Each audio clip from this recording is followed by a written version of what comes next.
Millie, we're standing out in front of your house. How long have you lived here? Almost 60 years. And when did you move in? Um, about 2 weeks after we were married, I packed a suitcase to go on a honeymoon, and when we got back, I moved in with Adam.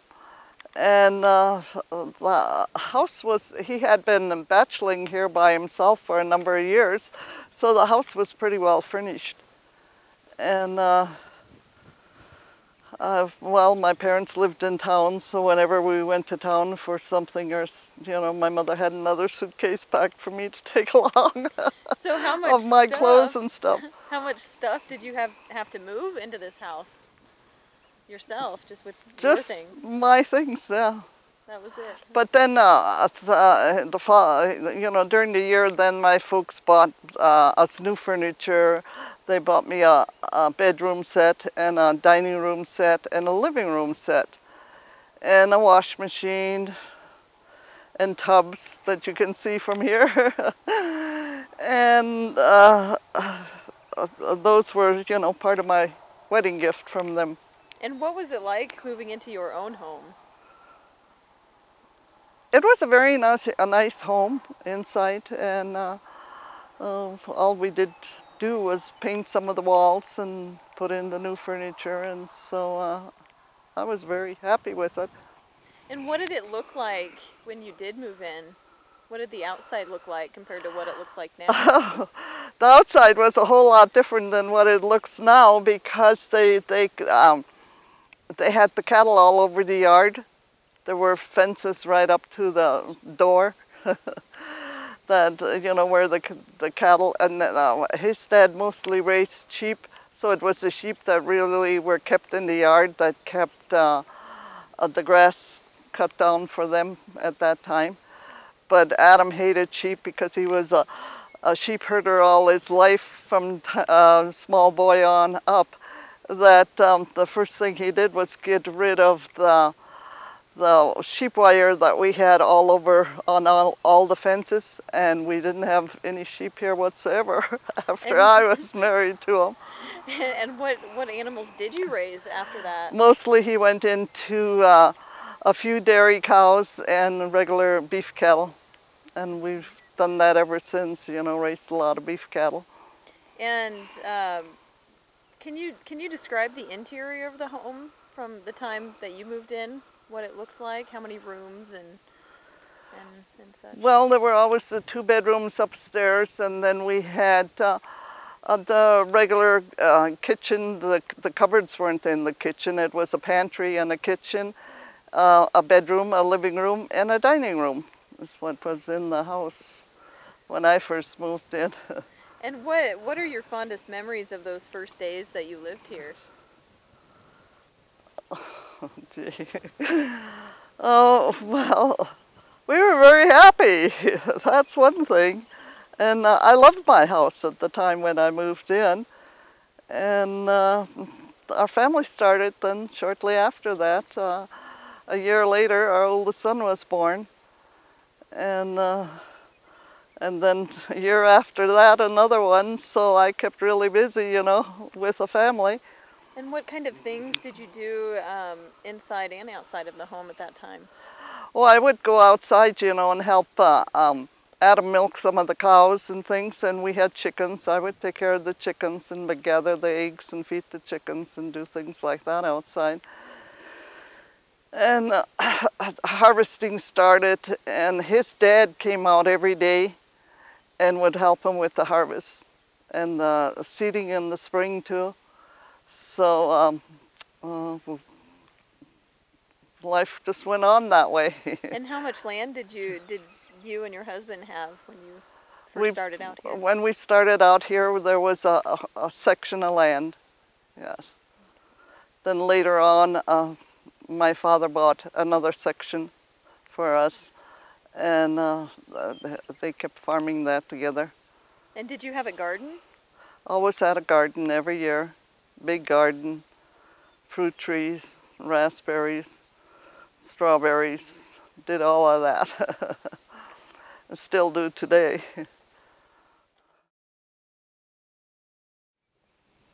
Now, Millie, you said that there was a new addition put on this house. Can you tell us about that? Yes, as our family was growing, you know, we needed more room. So in 1968, we decided to add on to the front of the house here. And what I mostly wanted was a nice big living room. And I was the one that really kept mentioning putting a garage underneath it. Adam wasn't in favor of that, neither was his brother-in-law that helped him build it. And so it wasn't until about a day or two before they started building that he finally decided to take the Ford tractor and a scoop, and all he did was dig out the part of this hill that you see here now. And we ended up with that underground garage. And then after that, a year or so later, we had to retain the walls to keep the dirt from coming down into the garage all the time. So this is where we hauled in all of these rocks that you see around here, and the steps, and going up into the rock gardens in order to keep the dirt from coming down into the garage, you know, during the spring of the year especially. Did that work out pretty well? Yes, it did, because then I started planting flowers, and the county agent brought me some sedum, and I started in with sedum into these rocks, and it really grew well for me, and it still does to this day. It's the best thing I can grow around here, sedum. And what else do you grow here now in your flower garden? Oh, every kind of flower. I think I've started every kind of flower there is, you know, but some grow and some don't, and so mostly what you see blooming around the place right now is larkspur and peonies, because that blooms about this time of the year. But I have every kind of flower around the yard here in the different flower beds that you want to see. I have a lot of tulips in the spring of the year, and then the irises, and now we're down to the larkspur. And there are a few trees here around the house. Were those here when you moved in? That one great big tree you see down there, that cottonwood, was here. And what happened to that, why it split into that many branches or trunks. Adam, every time he plowed the garden, he would run over that tree, and that split him all directions every year. But it really grew, so that's the oldest tree that we have on the farm here. And then there were a couple of trees down here, and they're cut down, probably about 3 of them. Those were all the trees that were here. Otherwise, we've planted all the trees that you see around here. So most of the trees up here and around the house have all been planted since you've lived here. Right. So the landscape, you would say, how has it changed yes, since then? it's quite different now. And one of the first buildings we put up that Adam wanted to keep the machinery in is this big long Quonset that you see beside us here. And that was one of the first buildings that we built on while after we lived here. And Millie, we're standing in front of your garden here. What did this look, how much bigger was it back when you first moved here? Oh, it was about at least 3-4 times the size it is now. And Adam would plow it with a big plow every spring, and this one tree that was growing down here, this big cottonwood behind us, he would drive over it. And this is why the cottonwood ended up with that many different branches or trunks to it, because he would, you know, split it back every year. But it's the oldest tree that we have here on the ranch. And jump back to the garden for a second. What kind of vegetables and plants did you grow? Oh, I've always tried to grow everything you can think of in the garden here. And we did have a lot of fruit trees at one time. Well, they kind of all have died back, but we had apple trees that, in fact, my father came out and planted them for us. And plum trees, and raspberries and strawberries, and then vegetables, lettuce. In fact, even now I grow a lot of lettuce every spring because I let lettuce reseed itself. And then as I'm weeding my flower beds and stuff, I pull the lettuce up and I clean it, and I deliver it to my neighbors, and they all love me for it. And do you still can, or did you can then your food? I can some. Mostly my canning would be pickles and tomatoes and things like that. But because I've always had a deep freeze, there's always been a deep freeze in the house. In fact, Adam's parents left a deep freeze for us when they moved out. And so I would freeze most of the vegetables otherwise, you know, like peas and carrots and beans and squash and things like that that you can freeze. Okay. And how long did those canned goods last? Oh, I've got canned goods around in jellies that I've made over the years for at least 7, 8 years. And they're fine? They're fine.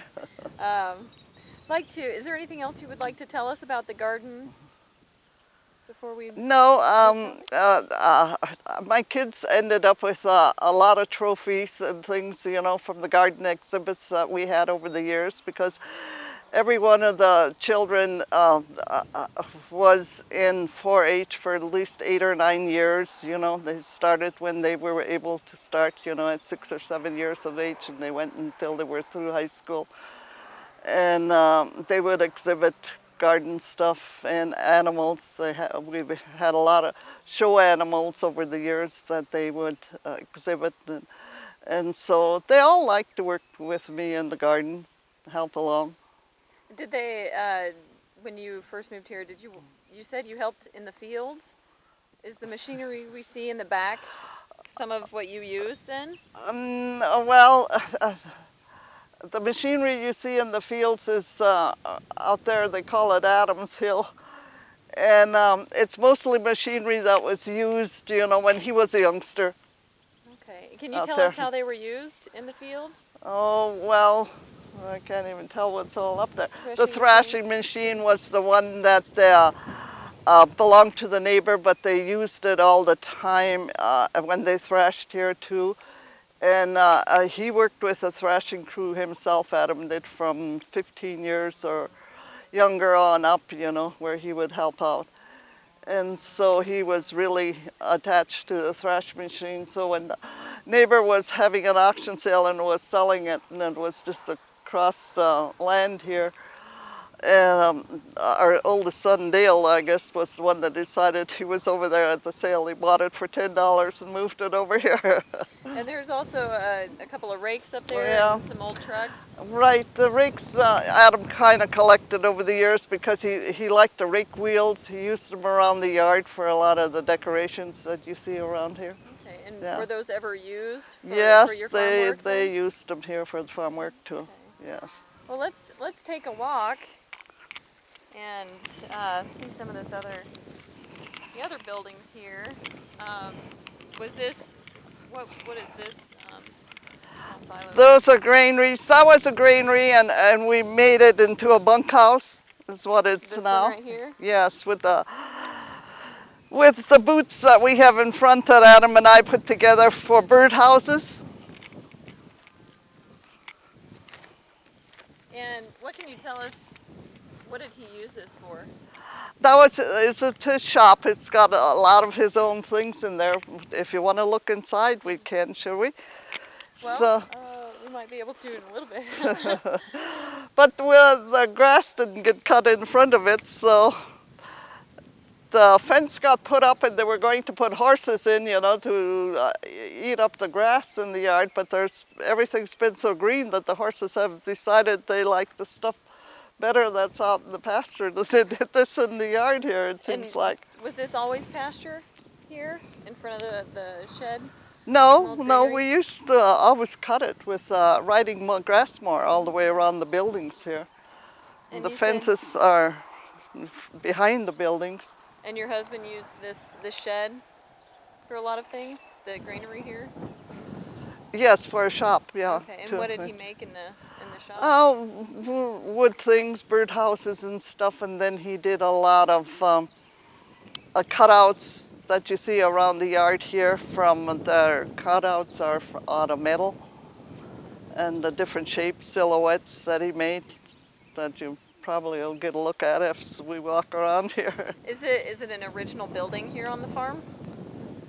This greenery back here? Yes, yeah, it was here, and it was on the other side of the barn, which is all the way across the yard here, but we moved it down here after you started putting up, you know, the grain bins down here. And then one of the first buildings we built was this Quonset, you know, to house the machinery in. In fact, Adam still has his very first combine in there. And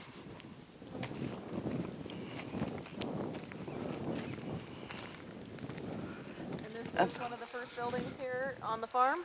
Yeah, that we put up after we were married. I suppose it was probably in 1960. And what did you use to store in here? A combine, you said? And all the machinery, the tractors, the machinery and everything, and now you have a pickup in there and a car. So it's still used as a garage of sorts? Yes, just right. like it was then? Yeah. Mm-hmm.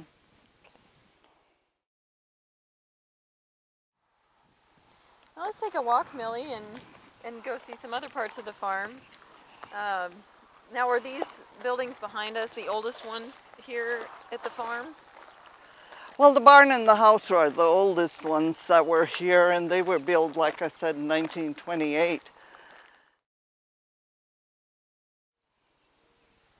Millie, we're standing in front of the cattle pens here. Can you describe what this was used for when you first lived here? Well, it's always been corrals, you know, to keep the cattle in, and we used to have a feeding system, so a lot of cattle were fed, you know, until they were fat cattle and then sold. So my husband was into a lot of buying and selling cattle over the years, because then we'd have feet in the harvester, and it was set up, you know, so you could deliver the feed out into the bunks, and the cattle would come up to eat it. But the cattle that you see here now in the background belong to my grandson. He has, I think over 30 or more black cows here with the calves that he's keeping for himself, and trying to raise some calves every year, and investing his money into them.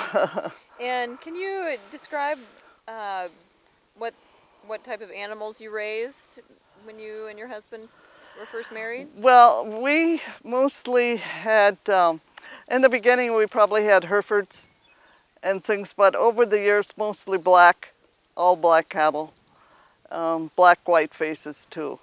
And at different times they tried different breeds, like we had Semitol at one time, a few, and I don't know, there was another breed that I can't think of right now. But mostly it was Angus cattle, white face and dark black ones and we had. Do you know the reason for the specific type of cow? Or? They made to be a better beef cattle, you know, to be sold for their meat type. And did you have milk cows as well? We did when we were first married, but then over the years we kind of give that up, you know, as our, and it increased into the beef herd instead, and the feeding system then, instead of the milking the cows. So when you were first married and you had to milk the cows, and then you had the 2 new babies, what was that like? Oh, like every other farm wife did, you know, we would take these kids, I had a little wagon where I could sit them into, and I pulled them down into the yard to what I was doing, and they'd sit there and watch me, and I'd milk some cows too, and we had a separator. We'd separate the milk, you know, and sold the cream, you know. The little bit of cream you would sell, you know, you used to buy the groceries the same way as the eggs you sold from the chickens you had here too. And was your family affected at the end of the war with changes and rationing? Do you remember when you were younger? I know you raised a lot of animals. Not really, because at that time most of the farms like ours here too were self-sufficient. You had your own meat, your eggs, your milk. That you didn't have to buy that many groceries, you know, to keep to feed your family or any of that. And yeah. You sold cream. Did you sell anything in addition to that in order to afford groceries when you were Well, here? eggs and cream. And how Yeah. much would you be able to sell that for? Well, I can't tell you the prices anymore, what we would get. But, you know, if you had a 8 or 10 gallon can of cream, it would buy you enough groceries for a 2-3 week supply. And what kind of groceries would you end up buying? And most of the groceries you would buy, you know, would be flour and sugar and coffee and the natural things that you need to And put a meal together. and how many pounds of, say, each of those would you have to buy in order, you know, to? Well, All right. usually you'd buy the sugar. Well, for my own family, you know, I think I only bought the 50-pound bags, but I remember growing up, you know, my parents always bought the 100-pound sacks of flour and sugar and things like that. Do you remember Yes. how long that would last them? Oh, well, I suppose they usually would buy enough in the fall of the year when they had the money, you know, that would keep them for the winter because, you know, you always had to worry about being snowbound and not being able to get to a grocery store to buy any. And so they'd probably buy, for us, we were a family of 10, 12 with my parents. They probably bought 4 or 5 sacks of flour at a time in the fall of the year, and probably 1 or 2 100 pounds of sugar, And do you remember and then what other, coffee. Do you remember what other kind of things they'd have to prepare for in order to last through the winter? Well, then you had your canned goods and you had your meats, you know, which were able, you know, you were able to really keep the meats, you know, because it would always be cold enough somewhere to keep the meat over the winter. And other groceries that I remember being bought, probably we were Catholics, so you didn't eat fish on Fridays. And I mean, that's what you ate, was fish on Fridays, and so fish were bought. Herring, my dad was really into buying herring all the time to eat on Fridays, and then the canned fish in the cans and things like that. Did your parents hunt? Did your father hunt for any of the food that he'd put on the table? Not so much that I can remember, but my brothers did. My brothers were hunters, you know. They were out there hunting rabbits, but mostly the stuff they were hunting for when I was growing up, you know, they would sell the fur. And Yeah. when you were growing up in the 30s and such, do you remember what it was like on the farm during that time? In the 30s. Well, I was born in 31, so well, I don't know. I don't remember. I remember grasshoppers, you know, being real heavy and everything, and I remember my dad mixing up this poison, you know, that they went out and spread to kill the grasshoppers and stuff. And the other thing I kind of remembered, there were a lot of gophers all the time over the years because the land was so dry and gophers could very easily make holes anywhere, and rabbits. And the grasshoppers, when those came, how did that affect the farm? Well, as they would say, you know, that when those grasshoppers moved in, they could clean off a field in a day or so. They were that heavy. And did back then. the poison your father had put together, Mixed did that help? Yes, they had a lot of good killings with the poison that they spread over the land, you know, that the grasshoppers would eat, and it would kill them. Did they have to spray, how often would they have to spray the fields? That I really don't remember. Maybe, you know, once or twice at the most, I would say, you know, because the season would be short, you know, with the grasshoppers. Mm-hmm. But they could, you know, eat their grain in no time at all. And do you remember, did anyone in your family talk about what it was like when it was all dust and the dust storms were here? Where we lived at, I don't remember dust storms so much because it was a lot of prairie land and rocks. So your parents weren't affected then by the dust so I much? just don't remember the dust that much, even though that my dad, you know, would buy land and break up the fields and take out the rocks and put it into acreage land to be seeded. And but I just The wind blew all the time, that I know, but the dust didn't seem to be so bad.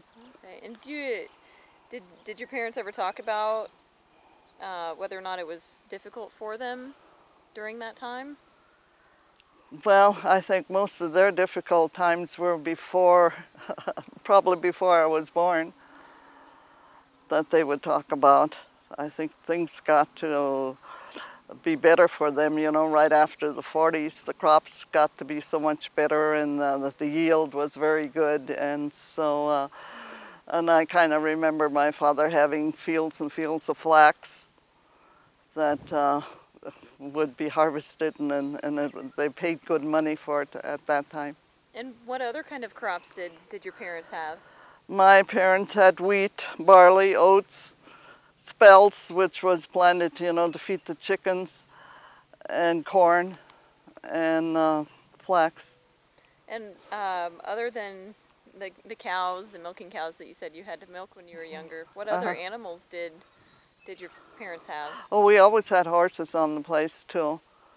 Never any sheep, because Adam just couldn't believe that I grew up in, you know, you didn't see a sheep in it. I don't remember seeing a sheep when I was a youngster. And what about poultry? Did your parents have My parents, yeah, my mother raised chickens, ducks, geese, and turkeys, and if they had, you know, a lot of turkeys or something, they were sold, you know, as for the meat, you know, to the shops and things like that. And what was your favorite thing about growing up on the plains? Oh, probably riding the horse. I didn't mind doing any of the work that there was out in the country. I would help my brothers, you know, at haying time, put up the hay and things like that, and the hay was usually put up into stacks at that time. And I remember having a team of horses that I got to work with one year that weren't used all winter long, and then all of a sudden I had to run away with them. And I fell down, I think it was with the rake, rolled with the rake, and then come out of it again, but I wasn't hurt or anything. Were you surprised that you came out of it without an injury? Yes, I was, but then, you know, like my brothers kept saying, don't tell the folks, don't tell the folks. Did you? Well, I think not right at the time, but later on, you know, they got to know about it. And you helping with the hay and everything, what other chores did you do in the fields? Shock. My older sister and I did a lot of shocking together, you know, where they'd binder the grain and then you set it up into a shock. And can you describe that process a little bit more for us? Well, the binder would make the bundles, and then you had these bundles that you would, the reason it took two people, because my sister she was a lot older than I am, and then she worked with a pitchfork, with a bundle fork, and then I would hold two bundles together, and she'd stack one on this side and one on the other side, set them up, and then there were four here. Then after that, you could pick them up by the string and keep going around them until you had a shock, which would be, you know, about this size around, great big around, and it would sit there by itself. And the reason for that was that the heads of the grain, you know, faced upward, and that's what dried it, and it got to be ripe more before they could put it through a thresh machine. How long would it take? How long did they have to wait before they could put it through a thresh machine? Well, it got bindered, you know, when it wasn't kind of in the milk stage, the wheat, and then it hardened, setting up in those shocks. And did you ever help run the thresh machine? Not really, not really. I had brothers that mostly did that, and I would help my mother more so than that with the food and lunches and the meals that had to be made. Mm-hmm. And how long did the threshing usually last? Well, probably usually at our house. I remember sometimes they were there, you know, 3-4 weeks because of the rains in between, like we're having right now. That would happen in the fall of the year too. Okay. And Other than doing the shocking and milking the cows, were there any other chores or outside activities that Well, you had to take care of? like feeding the poultry, you know, whatever there was, gathering eggs and closing up the hen houses and things like that at night, you know, before we stayed in the house for the evening. And the gardens. And I'd like to touch a little bit on, maybe what you didn't like about growing up out here on the plains. I can't say that there wasn't anything I didn't like doing when we lived on the farm. And maybe that's why I ended up marrying a farmer.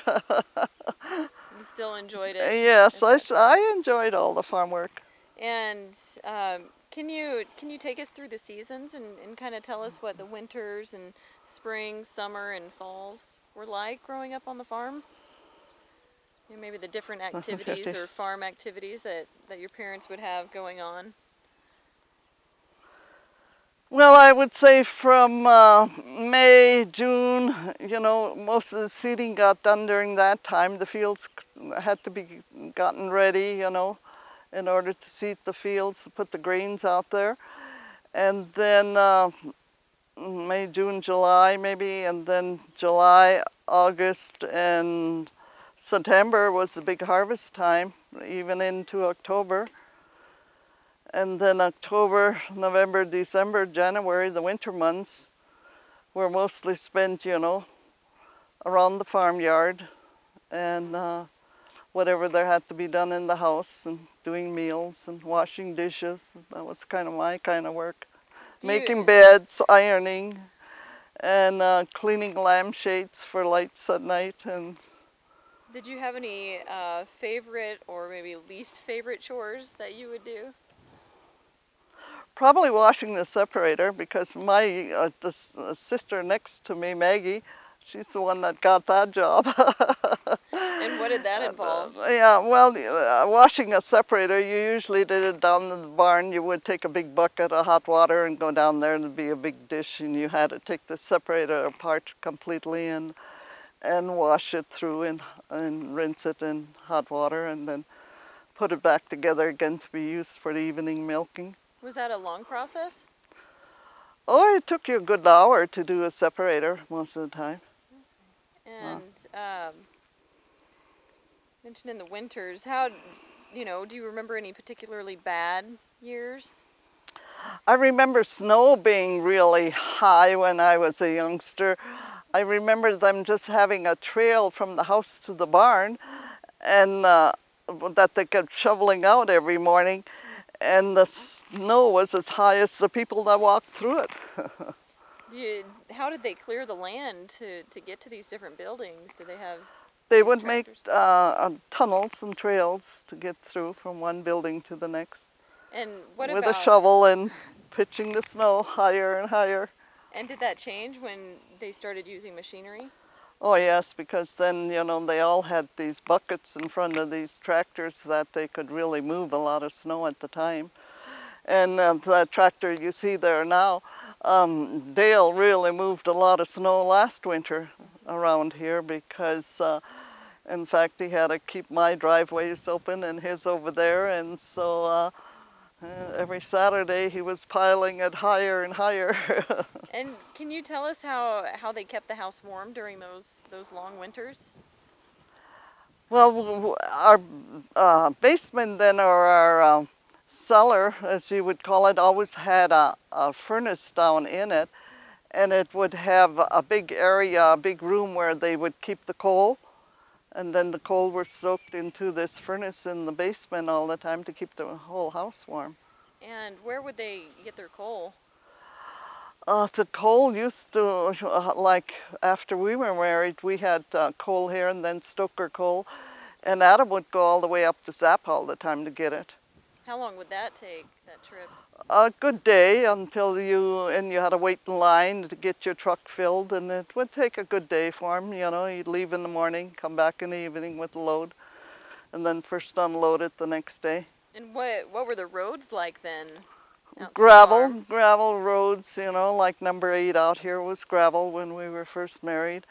That didn't get paved until about 1960, even after that. So, but it was a gravel road, and there would be maintainers that would, or graders that would work on the road every so often, you know, take the ruts out of the road and straighten it out, and so it was more drivable. And when did you get your first vehicle? For me, Mm-hmm. I got my driver's license because right out of the 8th grade, because my mother didn't drive, so my dad would always have to quit what he was doing and haul her to town to get her weekly groceries and stuff. So as soon as I was out of, graduated from grade school, he said, "You're getting a driver's license, so you can drive." And so while he showed me how to drive, this was a car to begin with. But then the day I was scheduled to get my driver's license in New Salem, New York, New Salem, he decided he had to go in with the pickup because he had to pick up some lumber and stuff, and the pickup had a straight shift, and I had really never driven it. But I got with the cop or the patrol in town in New Salem, and he realized, you know, and he knew my father real well. So he asked me more questions about driving than he did having me drive this pickup with a straight stick, because I had a real hard time, you know, shifting it and backing it up or any of that. That he just give me a driver's license then. And what was the nearest town to your parents' farm?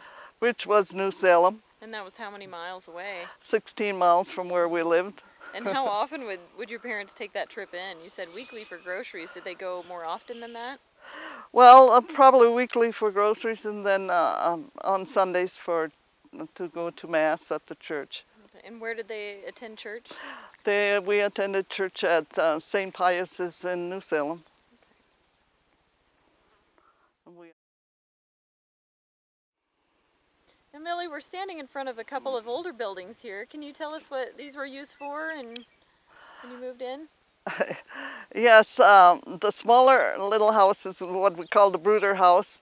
In the spring of the year, I would get baby chicks. We'd buy the baby chicks, and I'd have about from 75 to 150. And so you would keep them in the little barn until they were pretty good size that you could let them outside, and they could be out in the fence, you know. And but you could never leave them go with the older hens, so you kind of had two fences, you know, one for the baby chicks and one for the older hens to go into. And then in the bigger coop there, then I would have from 25 to 30 laying hens that we kept in there. And in the fall of the year, I would butcher the older hens, and we used them all winter long then for chicken soup, which everybody loves around here. And the younger chickens, those that were layers, you know, went into the big coop, but then those that were roosters we butchered for meat, for spring chicken was what we called it. And you would make a lot of chicken and cream gravy with mashed potatoes, which was a very favorite for the whole family. And to this day, I have a granddaughter. When I get to her house, the first thing she wants me to do is make her cream chicken. And then the only thing she eats is the cream dunked with bread. And so. Is that typical or traditional German Russian food? Yes, it is. Yes, and what other kind of traditional foods would you make with the chickens? Well, especially, you know, or roasting a whole chicken with stuffing in it, you know, is another big favorite. And the older hens, you know, you would cook them until they were tender, the meat was tender, and then you would make soup out of the juice, and then salads out of the meat, chicken salads of any kind. And why, you mentioned you separated the smaller chicks from the hens, and what was the purpose for that? Well, the older hens then would pick at the younger chickens if you kept them together, you know. They'd pick on them enough, you know, to make their heads bleed or something like that. And so you always kept them separate. And how many eggs would you get from those 25 to 30 hens? About 20 eggs every day. Every day? Yeah. And when did you collect enough to take into town? Well, you had a case that held about 6 or 8 dozens of eggs, and that's what you would fill up. Or I had a couple of cases that held 10, 12 dozen. And when you had that filled, you know, you would take it along to town and sell it for eggs. And they would empty it out for you and give you back your box with the crates in it, you know, so you could bring eggs again the next time. And how much money would that bring in for you then? Not very much, because I kind of remember, you know, never getting more than 30 cents for a dozen eggs. And how many groceries were you able to then buy with that? Oh, probably a couple of good boxes of cereal. And how often did you have to go into town and do that? Was it just once a week, or? Buying groceries was probably once a week or once every 10 days or something like that, or more. And were these buildings, original structures, or are these buildings that you and your husband built when you moved here? No, both of the buildings were here. One of them, the long one, was a granary, and we made it into a chicken coop right away. And the smaller one, Adam's mother always had it for a small chick house too. And the window got broke here on Wednesday night when we had this heavy wind and hail. And I noticed that the next day the window is missing, you know, from this little coop. And I looked inside, and it's in pieces in there. Now, in the flowers we see here, are these all flowers you planted, or are they usually this green? Yes, this is the time of the year. They're larkspur, and this is the time of the year that they really bloom, and they kind of reseed themselves. And then I have I planted a lot of sunflowers because I love to feed the birds, and so all the sunflowers you see in between there are for the birds for the winter. Have you always done that? Off and on, I have a whole bunch of sunflowers up there along Adam's toys, and I just leave them set and let the birds eat all winter long. Yeah.